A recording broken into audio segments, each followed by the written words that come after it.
যে তাওয়াফের পর সাই আছে পুরুষের জন্য, সে তাওয়াফের প্রথম 3 চক্করে রমল করা সুন্নত। রমল অর্থাৎ কাঁধ হেলিয়ে একটু দ্রুত পদে বীরতর্পে হাঁটা। আর ওই তাওয়াফের শুরু থেকে শেষ পর্যন্ত ইজতিবা অর্থাৎ গায়ের চাদর ডান বগলের নিচ দিয়ে বের করে বাম কাঁধের উপর রাখা অবস্থায় থাকা পৃথক একটি সুন্নত। 3 চক্করে রমল করা এবং পুরো তাওয়াফে ইজতিবা করার বিষয়টি হাদিস ও আথার দ্বারাই প্রমাণিত।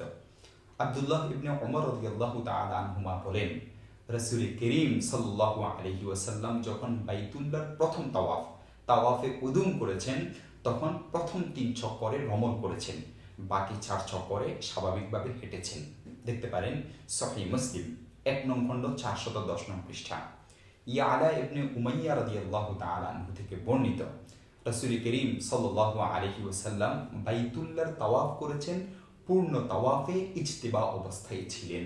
দেখতে পারেন জামিউত তিরমিজি হাদিস নং 859।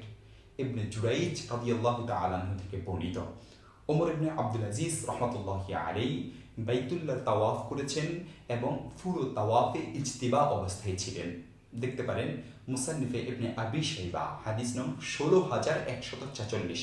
আর দেখতে পারেন আল বাহরুল আমিক 2 নং খণ্ড 1159 নং পৃষ্ঠা থেকে 1168 নং পৃষ্ঠা পর্যন্ত, গুনিয়াতুন নাসিক পৃষ্ঠা নং 118।